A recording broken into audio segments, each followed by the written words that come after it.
de momento quiero dejarles con el doctor John Carbo. El doctor Carbo es médico posgradista del posgrado de emergencias de la Universidad Católica. Estuvo en primera línea en los hospitales de Guayaquil y ahora nos va a acompañar con el tema bioseguridad en época de COVID relacionado a reanimación cardiopulmonar. John, agradecemos tu participación y quedamos atentos a tu intervención. Bien, buenas noches. No sé si se me escuchan todos ahora. Para los que no me conocen, mi nombre es John Carbo. Soy médico posgradista R4 de Emergencia y Desastres. Tuve la oportunidad de estar en la ciudad de mi ciudad, acá en Guayaquil, durante la emergencia sanitaria, ante parte de esta emergencia sanitaria que fue en el mes de abril. Fue realmente un desastre lo que vivimos acá. Me ofrecí de médico voluntario. Soy instructor AJA y NAEM para la Sociedad Ecuatoriana de Reanimación Cardiopulmonar. Bien, para entender cómo me voy a proteger, yo necesito saber muy bien los mecanismos de transmisión de esta patología. Hay dos formas, vía respiratoria y contacto. Respiratoria de dos formas, gotas, es decir, gotas grandes, y microgotas o aerosoles. Ambos podrían ser expelidas a través de las tos, del estornudo, a través del habla, incluso de la respiración. Pero existen ciertos procedimientos que generan en mayor parte esos aerosoles, como es la reanimación cardiopulmonar, como veremos más adelante. Entonces, estas partículas que son expelidas, como ustedes ven en los gráficos, no van más allá de 2 metros de distancia, ¿ya? Entonces, si una persona está menos de esa distancia, obviamente se puede contagiar. La otra forma de transmisión es mediante contacto. Quiere decir que estas gotas o aerosoles aterrizaron en una superficie determinada, por ejemplo, la mesa, el escritorio, las llaves, etc. Se dice que este virus, mediante muchos estudios, se ha podido determinar que parte como material genético puede vivir durante mucho tiempo. Entre ellos dice de entre 12 horas, 72 horas, incluso hasta una semana. Pero no quiere decir que tenga un poder de infectividad de este microorganismo. Pero sí se ha determinado que todavía hay parte del material genético durante esos días. Entonces, yo llego a tocar esta superficie contaminada y llego a tocar mi cara específicamente a nivel de los ojos, a nivel de las fosas nasales y boca, obviamente existe un riesgo de contagio para mí. Bien, entonces, existen procedimientos que son generadores de aerosoles y como ustedes lo que están leyendo en esa diapositiva, hay 3 que se van a hacer con más frecuencia en una reanimación básica y más aún en una reanimación cardiopulmonar avanzada, como es la intubación endotraqueal, ventilación manual y compresiones torácicas. Por lo tanto, todo paciente que va a ser reanimado, debemos tener en cuenta de que existe alto riesgo de generar aerosoles. Por lo tanto, nos podemos infectar. Y para ello debemos tener la bioseguridad adecuada para los aerosoles. Entonces, con lo anterior, la OMS y la CDC ha determinado ciertas medidas de control y prevención, como es el distanciamiento físico-social, la protección respiratoria y medidas de higiene. El distanciamiento social se considera una distancia aproximada de 1.8 metros, no 1 metro, 1.8 metros, redondeando 2 metros de distancia entre una persona a otra. ¿Por qué? Porque así yo me puedo proteger de las gotas o gotículas generadas por la paciente que ha estornudado o ha tosido. Entonces, por eso se debe esa distancia que se debe respetar. Como todos sabemos, en los supermercados de muchas ciudades no se ha respetado esa distancia. Segundo, protección respiratoria, que sería protegerse. La vía respiratoria también entra la parte ocular y las medidas de higiene, que es el lavado de manos frecuente, ya sea con gel antiséptico o con agua y jabón. Bien, entonces en cuanto a protección respiratoria, debemos saber que existen 3 opciones. Mascarilla quirúrgica, la mascarilla filtrante o también denominada respiradores y las mascarillas no médicas.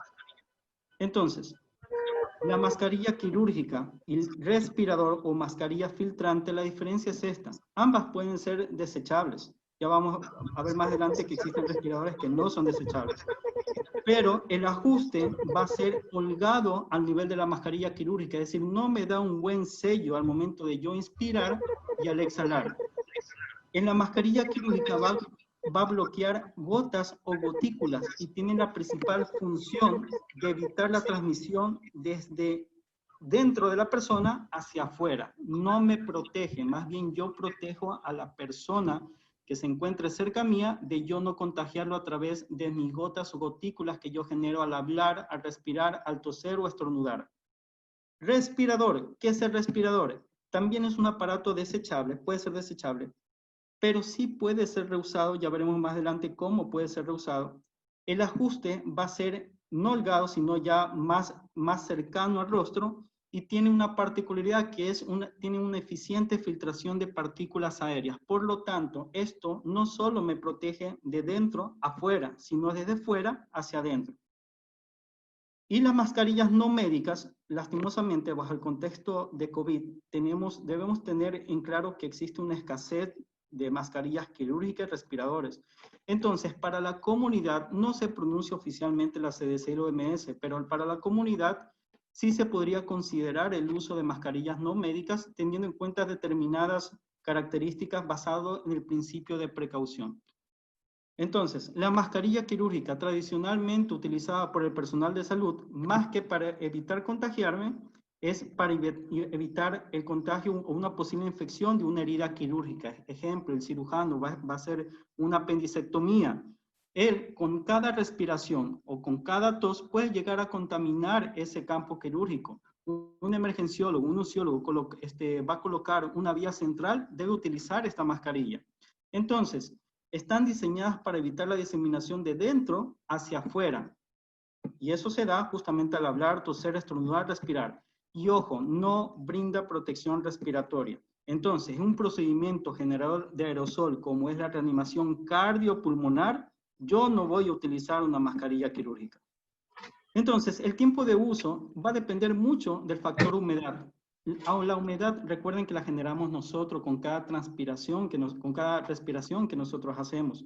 Por lo tanto, es variable el tiempo de uso de 2 a 8 horas. Es de un solo uso. Una vez utilizada, tiene que ser desechada. Existen distintas formas o características adicionales, como por ejemplo ustedes ven ahí en la foto, una chica que tiene una mascarilla quirúrgica y tiene puesto un visor ocular justamente para proteger salpicaduras hacia la parte ocular. Bien, entonces, una vez finalizado el procedimiento, yo voy a desechar esta mascarilla quirúrgica. La mascarilla quirúrgica, así como existen una clasificación según la NIOSH, N95, etcétera, para los respiradores o mascarillas filtrantes, para mascarillas quirúrgicas también hay. Hay de dos tipos, tipo 1, tipo 2, basándome en la eficacia de filtración bacteriana, pero esta eficacia se la mide cuando el paciente tose, estornuda y necesita saber cuál es el porcentaje de filtración de esos aerosoles generados al momento que el paciente realiza estas funciones como toser o estornudar. Entonces, no me sirve para protección respiratoria. El tipo 2 puede a su vez ser resistente o no a salpicaduras. Y esto es importante tener en cuenta porque la mascarilla quirúrgica durante el RCP sí la vamos a utilizar, sí, pero ¿cómo? Por fuera de una N95. ¿Y por qué? Porque resulta que la parte azul, muchas veces ha habido duda de cómo utilizo una mascarilla quirúrgica. Azul afuera, blanco por fuera, si estoy infectado, si estoy sintomático o no sintomático me lo pongo de otra forma. No, existe una sola forma de poner. Pero en el contexto de COVID, reanimación cardiopulmonar, yo utilizo la N95 por fuera, la mascarilla quirúrgica, pero ¿por qué? Porque tiene 3 capas y esa capa azul que ustedes están observando, la capa a su izquierda, es una capa que tiene una función, una leve función de antifluido y es para evitar la salpicadura generada durante un procedimiento como la intubación endotraqueal, ¿ya? O como es incluso las compresiones torácicas. Existe una capa media que viene a ejercer funciones de filtro. Bien, entonces la parte interna me va a servir como absorbente para que me absorba las secreciones generadas por el usuario. Bien, la forma de colocarse creo que todos sabemos, pero no está de más decirlas.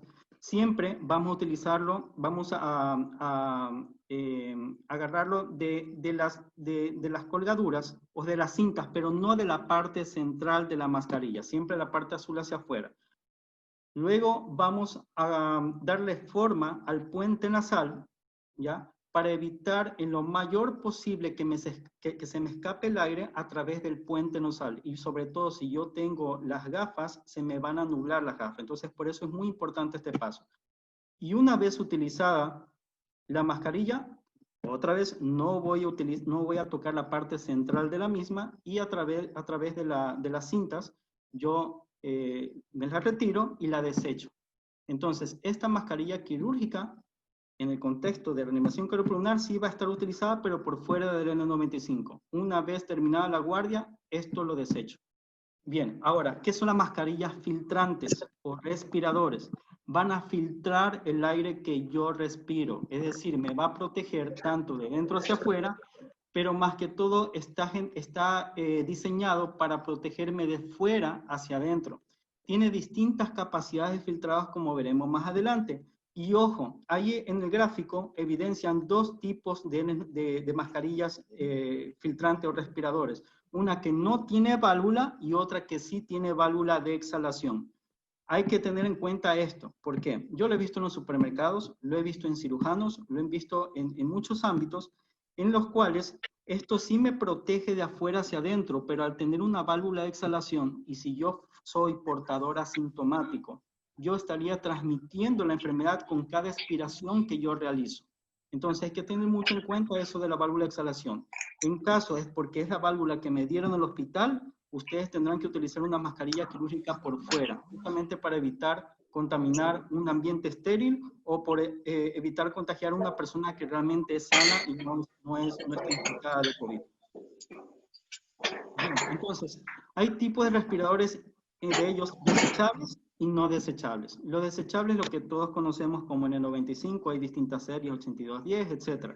Lo que ustedes ven a su derecha son no desechables, son elastoméricas, hechas también de silicona, los cuales esto me va a permitir lavarlas una y otra vez. Me va a permitir reutilizarla, pero eso sí, el filtro debo cambiarlo. Ya veremos después cómo debo cambiar este filtro. Siguiente, por favor. Entonces, la clasificación de los filtros, según la clasificación NIOS, que viene a ser una clasificación norteamericana, ¿ya? Existe una clasificación de NRP, pero según si es o no resistente al aceite. Si no es resistente al aceite, es clasificación N. Y si es 95, quiere decir que tiene una eficacia de filtración del 95%. Si es 99, es del 99%. Si es N100, es del 100%. Si yo no tengo N95 porque existe una escasez, pero tengo una R que dice R95, dice, es relativamente resistente al aceite, pero recuerden que nosotros somos médicos, nosotros no somos trabajadores de la industria petroquímica, pero igual nos sirve porque tiene un poder de filtrar las partículas contenidas en un aerosol, por más que sea utilizada en ambientes que debería ser utilizada en ambientes como por ejemplo en la industria petrolera, etcétera.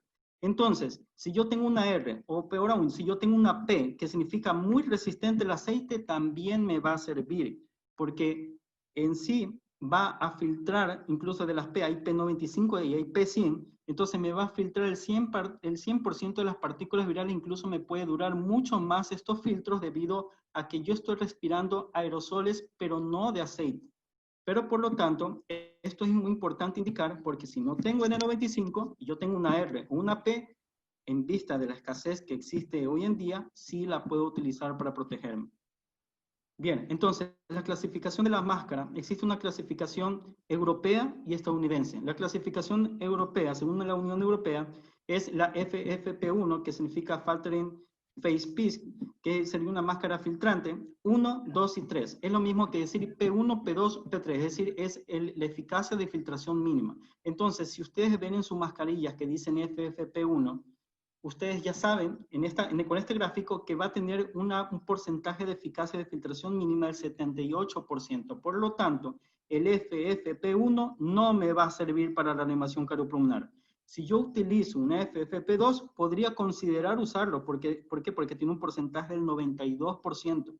Y una FFP3 es la mejor porque tiene el 98%. Pero A su derecha ven la clasificación NIOS. Resulta que la mascarilla que está en nuestro mano no dice FFP1, sino que dice N95. Perfecto, N95 sí me sirve para realizar un procedimiento generador de aerosoles como es el RCP. N99 y N100 viene a ser un análogo del FFP3. Por lo tanto, ambas me van a servir a excepción de la FFP1. Bien, los pasos para colocarse el respirador. Previo lavado de manos, yo voy a utilizar el respirador, voy a colocarme el respirador de esta forma, de la que ustedes están observando en el gráfico. Coloco con una mano toda la copa de la mascarilla filtrante y las dos cuerdas las pongo por el dorso de esa mano que está agarrando la copa de la N95 en este caso. ¿Ya? Y ahí me pongo, trato de hacer hacia atrás esas cintas, una cinta por encima de la oreja y la otra cinta que me llega hacia abajo de la oreja. Luego trato de darle forma a la parte metálica que está por el puente nasal y hago la prueba de expiración. Una vez que yo expiro y veo que se me escapa aire, hay fuga de aire, quiere decir que debo hacer un mejor sello. ¿Ya? Si hago un buen sello y no hay fuga de aire, listo, puedo continuar colocándome todo el equipo de bioseguridad. Para retirarse el respirador, no voy a tocar la parte de la mascarilla filtrante porque está sumamente contaminada. Más aún si no le puse una mascarilla quirúrgica por fuera. Entonces, la voy a agarrar de la cinta de la mascarilla filtrante, la superior, la inferior, y me la retiro lentamente, sin sacudir. ¿Por qué? Porque resulta que estos virus tienen como una especie de espículas que pueden quedar adheridos a la mascarilla, ya sea quirúrgica o en este caso mascarilla filtrante, y al momento si yo no tengo suavidad de sacarme esta mascarilla filtrante, puede espolvorearse, por así decirlo, y puede quedar suspendido en el aire. Entonces debe ser de la forma más cuidadosa posible el retiro de esta mascarilla N95. Entonces, ahí existe un cuadro en el cual podremos diferenciar la mascarilla higiénica. Bueno, puede ser considerada incluso las mascarillas de tela que utilizan la comunidad en sí, pero vamos a basarnos en la mascarilla quirúrgica, en la filtrante y la filtrante con válvula. Mascarilla quirúrgica, ya saben, trabaja de dentro a fuera, no me va a servir para yo protegerme, eso queda claro. La mascarilla filtrante va a ser dos, sin válvulas y con válvulas. Ambas me van a proteger frente a la entrada de partículas infecciosas, pero ojo, insisto, la filtrante con válvula no limita la emisión de partículas hacia afuera debido a esa válvula de exhalación que se encuentra presente. Por lo tanto, debo tener mucho cuidado si yo realizo incluso muestras, trato de recoger muestras de hisopado en pacientes que quizás no tenga COVID y quizás yo sea un portador asintomático y yo puedo estar transmitiéndole la enfermedad. Bien, existen una amplia gama de mascarillas filtrantes no desechables. En este caso no es por hacer propaganda, pero realmente es lo que tenemos a la mano, que en este caso es 3M. Entonces, hay full face y hay media máscara, ¿no? La máscara completa, ambas, la gran ventaja de ambas es que obviamente la podemos reutilizar. Ojo, no estoy hablando de los filtros, estoy hablando en sí de la parte de la máscara en sí, no de los filtros. Esta máscara se la puede lavar una vez culminada la guardia. Yo me saco esta máscara y trato de lavarlo con agua, con detergente y un poco de cloro. Dejo que se seque un poco, unos 20-30 minutos y listo. La guardo en un lugar que sea un ambiente seco y seguro. Bien, eso en cuanto a las ventajas. La gran desventaja son las marcas que producen la cara. Son sumamente lesiones, por ejemplo, después de mi última guardia. Yo hice guardia pasando un día, entre 10 a 11 horas en determinados hospitales acá en Guayaquil, y realmente las primeras guardias sí utilicé el N95 porque era lo que me daban, pero más adelante ya preferí conseguirme algo que quizás tenga mayor factor de protección, por así decirlo, pero las lesiones que se producen en la piel son muy dolorosas, y eso que yo hacía guardia entre 10, máximo 12 horas. Entonces, tener esto 24 horas puesta, realmente no está diseñada para tenerla puesta durante mucho tiempo. Lo bueno de esta máscara es que tiene una válvula expiratoria, por lo tanto, la expiración va a ser mucho más fácil, no se va a humedecer, En el caso de la full face tampoco se va a nublar la pantalla facial, porque resulta que toda la expiración sí se está dando a través de una válvula, que en este caso es la válvula central. Con respecto a ese bendito filtro, el filtro P100, según las especificaciones, lo mencionan que dura 40 horas de uso continuado o un mes, lo que llegue primero, pero eso está basado siempre y cuando estemos en un ambiente de aerosoles a base de aceite. Por lo tanto, no podemos determinar si para el contexto del cual estamos trabajando puede durar mayor o menor tiempo. Se creería que sí. 3M no se ha pronunciado directamente al respecto, pero 3M sí menciona que cuando se hace difícil la inspiración, podría alarmarnos de que estos filtros ya deberían ser cambiados. Entonces, ojo con eso. Bien, entonces la forma de colocarnos es, hay máscaras que tienen varias cintas, nos colocamos tal como ustedes ven en el paso 1 y 2, nos colocamos el respirador y una vez que ya colocamos nosotros debemos ajustarnos la siguiente. Entonces ahí no ajustamos, debemos ajustarnos y hacemos la prueba de expiración y de inspiración.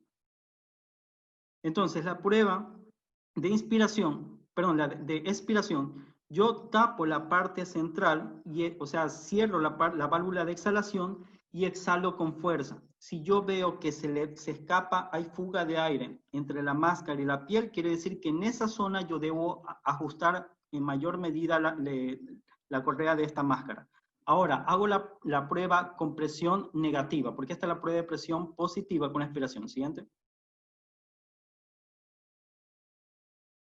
En la prueba de presión negativa, yo tapo con mis pulgares la parte de las válvulas inspiratorias a nivel de los filtros y yo inspiro con fuerza. Si yo veo que hay fuga de aire, ¿ya? Es decir, hay una sección holgada entre la máscara y la piel, quiere decir que esa zona yo debo adherirla con mayor fuerza, debo ajustar en mayor medida con la correa. Entonces, no olviden hacer estas pruebas. Adicional, en estos filtros P100 que muchos han visto en fotos, en colegas a través de redes sociales, etcétera, yo les recomiendo, sí, en vista de que hay escasez de mascarillas, sí la pueden utilizar, pero les recomiendo, basándome en el principio de colocar por fuera del N95, colocarme una mascarilla quirúrgica para evitar salpicaduras, porque donde la N95 me llega a ver líquido, producto de las salpicaduras de sangre, secreciones, el filtro, en este caso el N95, rápidamente se me va a deteriorar. Entonces, basándose en ese principio, yo puedo colocar una máscara quirúrgica por fuera de cada filtro, pero justamente con la parte azul hacia afuera para evitar las salpicaduras a estos filtros que realmente sí se lo debe cambiar. Y ojo, los filtros, lastimosamente, estamos en una época de desastre, ¿no? Una época de desastre y siempre hay cosas buenas y cosas malas que pasan, y entre ellas la reventa inescrupulosa de ciertas personas. Entonces, normalmente estas mascarillas costaban entre 30, la media máscara, la máscara completa entre 40, 50 dólares y están siendo vendidas al triple, al cuádruple incluso. ¿Ya? Y los filtros, asimismo, normalmente cuestan 15 dólares el par, pero basándome en el principio de lo que dice la ficha técnica, que son 40 horas, por lo menos me tiene que durar unas 2 guardias, pero teniendo en cuenta que no hay escasez también de estos filtros. Bien, entonces, máscara versus respirador. Si yo voy a hacer reanimación cardiopulmonar, no voy a utilizar una mascarilla quirúrgica, obviamente, porque es un procedimiento generador de aerosoles. Por lo tanto, yo voy a utilizar un respirador, una mascarilla filtrante. Si me dan N95, si me dan una R95, si más aún tengo un respirador 3M P100, ya una full face, etcétera, yo voy a utilizarlo porque esto sí me va a servir para el procedimiento que yo estoy realizando. Bien, ahora, recuerden que esto no es una tragedia solamente que pasó en Ecuador o solamente sucedió en Guayaquil. Esto pasó a nivel mundial, por lo tanto la escasez de mascarillas es terrible. Entonces, ¿Qué es lo que se están dando en determinados hospitales? Es justamente la KN95. La KN95 tiene una certificación china, que es un análogo de la N95. ¿Cuál es el problema de la KN95? El problema es las correas que ustedes están visualizando. Sirven para colocarse en cada oreja, por lo tanto no me hace un buen sello. Entonces, determinadas personas están creando ciertas impresiones en 3D, como es la que ustedes están visualizando en ese gráfico, para tratar de ajustar aún más esas correas hacia esa especie de cinta que fue elaborada a base de una impresión en 3D, para darle mayor sello hacia el rostro del paciente. Bien, entonces, tipo de máscara y niveles de protección. Según el gráfico que ustedes están observando, entonces, para la reanimación cardiopulmonar, ¿voy a utilizar una mascarilla quirúrgica? ¿Peor a una mascarilla de tela? No, porque este es un procedimiento generador de aerosoles muy importante. ¿Una FFP1? Tampoco. ¿Podría considerar una FFP2, una FFP3, una N95? Y sobre todo si es que yo tengo esta semimáscara o mascarilla full face con filtros que realmente fueron elaboradas para la parte industrial, ya sí nos va a proteger, pero teniendo en cuenta que no va a evitar contagiar en caso de que yo esté haciendo otro procedimiento para un paciente que quizás no tenga COVID. Bien, errores comunes en el uso de mascarillas respiradores. Bien, entonces, existen ciertos errores como por ejemplo colocarla debajo de la nariz, que esté holgada, que esté en la barbilla, que realmente no cubra toda la cara. Eso no debo usarlo de esa forma. Este es otro gráfico de las cosas que realmente no hay que hacer. Esto más que todo sirve para la parte comunitaria, pero a nivel hospitalario también se ve determinados errores de cómo utilizo la mascarilla.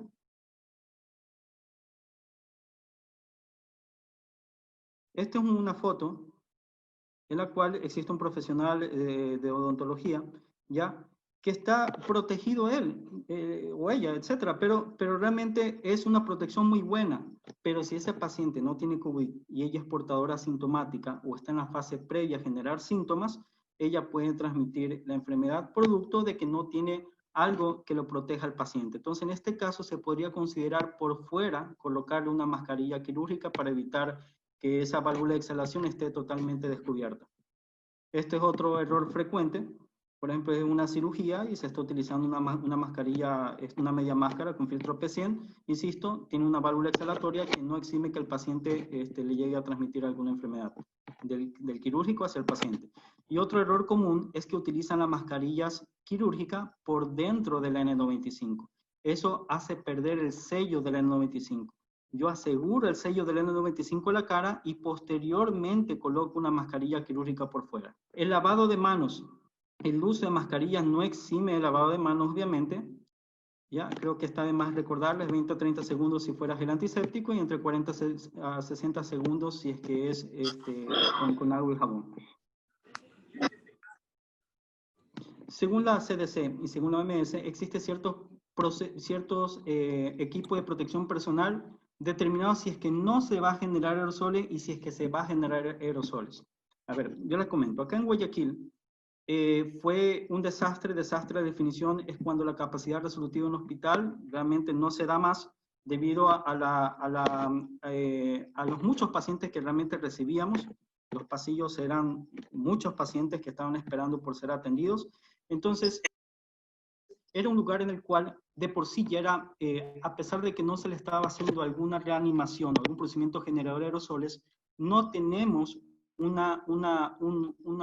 cuarto en el cual existe una presión negativa, es decir, en el cual empieza a recambiar el aire contenido dentro del área de emergencia. Por lo tanto, si es que ese es el contexto y yo no estoy realizando un procedimiento como es intubación endotraqueal, RCP, etcétera, sí deben considerar utilizar un respirador, en este caso en el 95 o mayor, o FFP2, FFP3 o alguna que tenga filtro P100.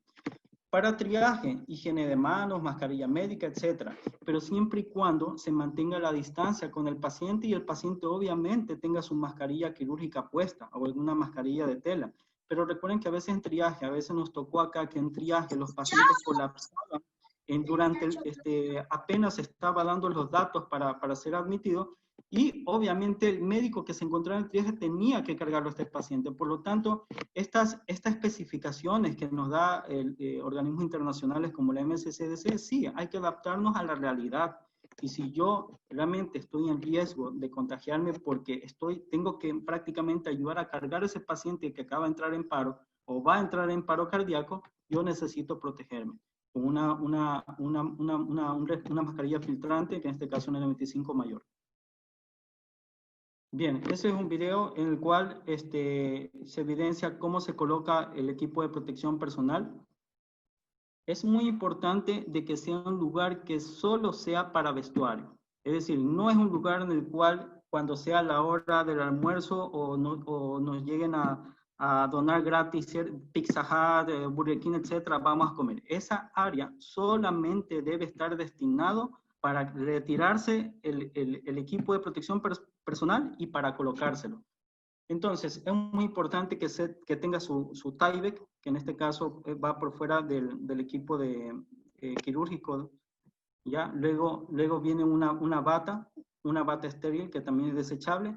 Está puesta su N95, está puesta su protección ocular y por fuera debe colocarse su mascarilla quirúrgica. ¿Ya? Incluso para retirarse todo este equipo de protección personal, ya existen determinados protocolos en el cual hay que retirarse, dice primero los guantes, que luego la pantalla facial o las gafas, luego la bata, etc.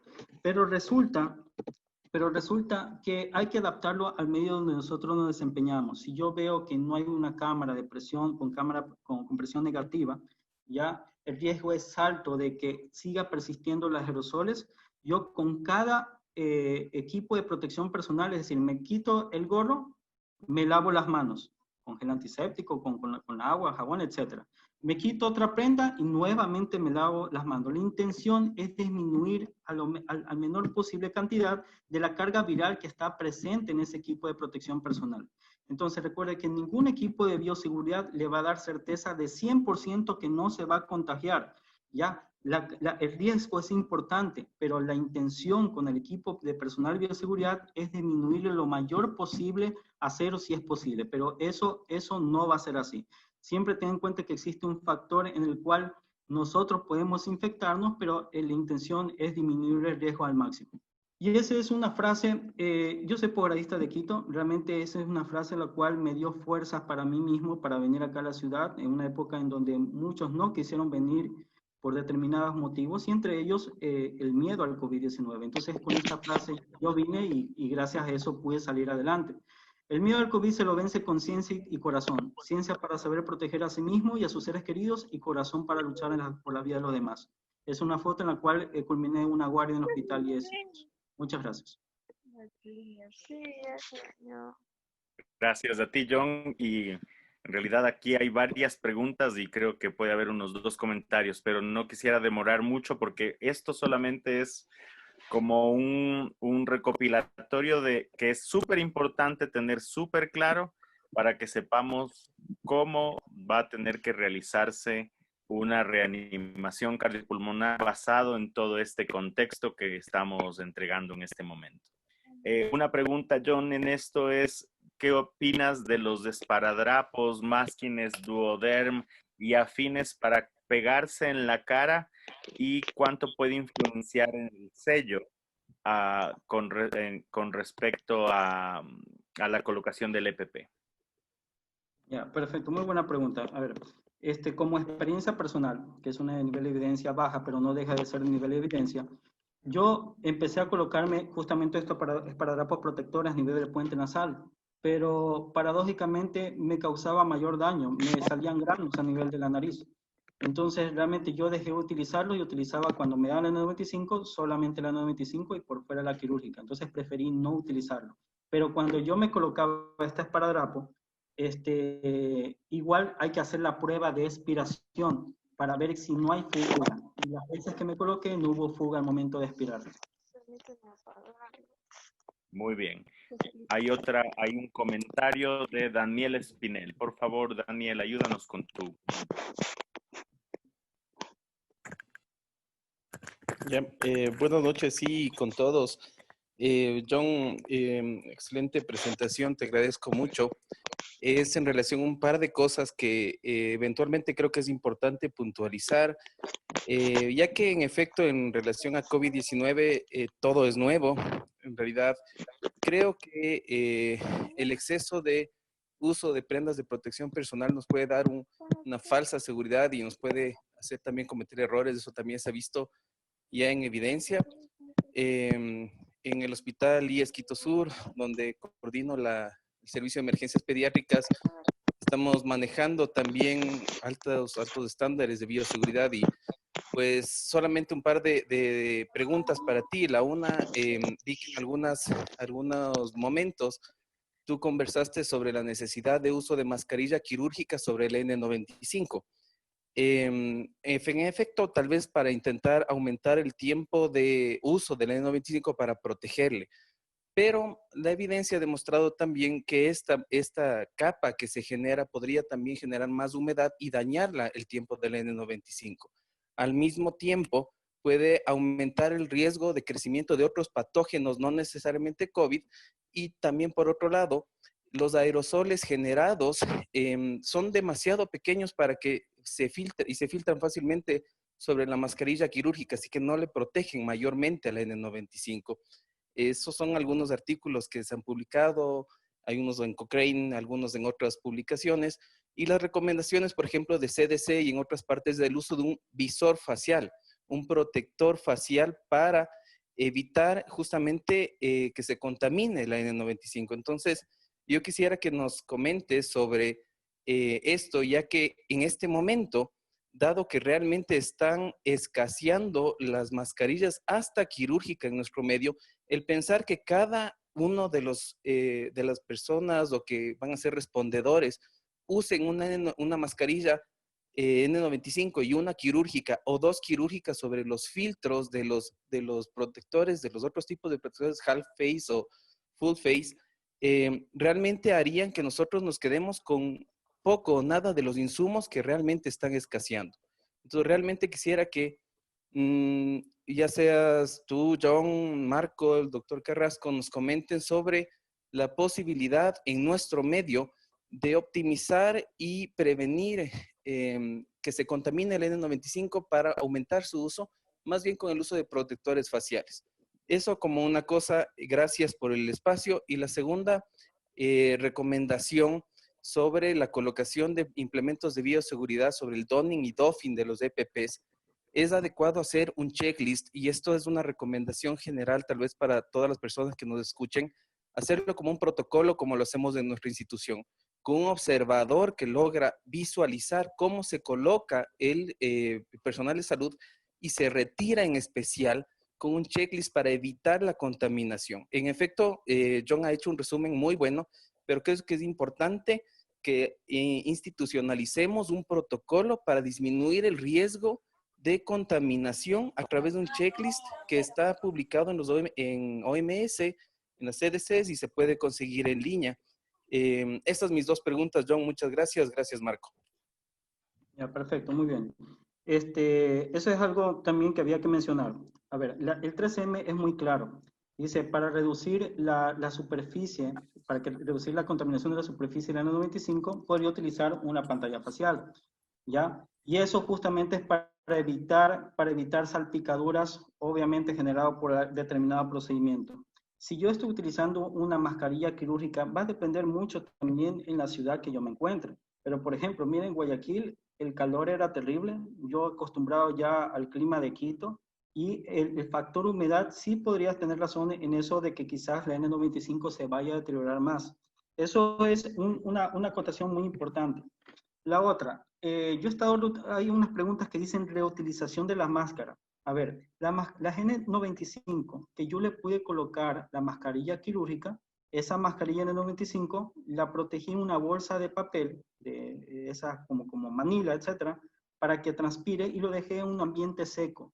Cuando todavía yo no tenía la full face o la media máscara, yo seguía utilizando la de las primeras guardias, ¿ya? Y las utilicé. obviamente con el riesgo de yo no contaminarme, no infectarme, etcétera. Ya hace unos 3 días me hice la prueba, mi última guardia fue hace aproximadamente unas 3 semanas, me salió negativo. Es una evidencia baja, eso sí, pero no deja de ser evidencia. Entonces, sí habría que ahondar más el tema, es un buen punto, Daniel, lo voy a revisar más sobre el uso de la mascarilla quirúrgica, pero eso sí, la pantalla facial sí me va a proteger. Tenemos todavía 3 intervenciones más y hay que todavía topar 2 temas.